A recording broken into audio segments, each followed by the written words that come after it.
Bhubaneswar BJP Nagar canal road ठारे श्री श्री शनिश्चर देवंक एकादशतम वार्षिक उत्सव अनुष्ठित हो जाइए।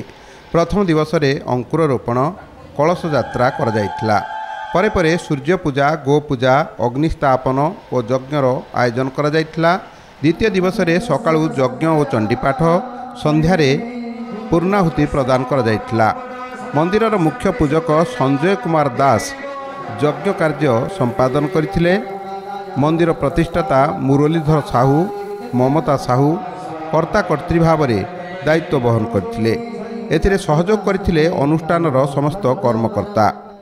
यज्ञ द्वारा देश में शांति मैत्री स्थापन हुए। देश में बसवास करुवा समस्त जनजाति मनीष मानकर उन्नति हुए। भगवान तांकु सुदृष्टि चाहती। सेमाने हेले अनुपम जेना, उमाकांत सामल, हरिहर मिश्र, अशोक पात्र, विजय दास, बीरंची श्रीचंदन, लिटू श्रीचंदन और अनु सिंह। यह उत्सव में 5000 भक्तों प्रसादर व्यवस्था करा। संध्यारे स्थानीय भजन समारोह पांडवेश्वर अनुष्ठान एठारे भजन परिवेषण करथिले। अनुष्ठानटी दीर्घ 10 वर्ष है महिषाखाल केनाल रोड पाखे अनुष्ठित हो आसुअछि। अग्रणी नृत्य अनुष्ठान नृत्य प्रतिभा आयोजित द्वादशतम प्रतिभा उत्सव स्थानीय रवींद्र मंडपरे अनुष्ठित हो जाइए। समग्र ओडिशा ओडिशा बाहर 80 जन नृत्यशिल्पी दिवसव्यापी ओडिसी एकक और दलगत नृत्य संबलपुरी नृत्य आदि परिवेषण करथिले। ए अधिवेशन को उद्घाटन करथिले पद्मश्री एलियाना सितारिस्ट एवं नृत्यगुरु गजेंद्र पंडा।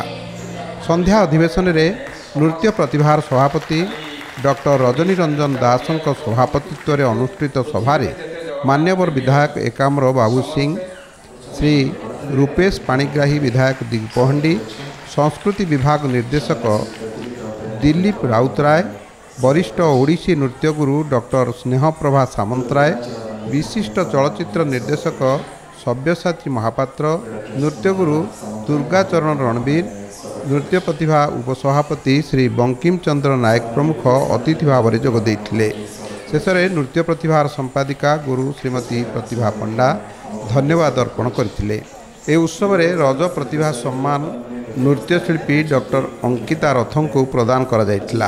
उत्सव में संयोजना करथिले विश्वजीत बलियार सिंह। एक्चुअली दिन में आज पूरा ओडिशा रो सब जिलूर आसी पूरा 160 नृत्यशिल्पी एंड संध्या बेले मोर 100 जन पिला माने छोट ठू बड़ ठू माँ पर्यंत मो पर्यंत भी समस्ते नृत्यशिल्पी करते 100 पिला माने।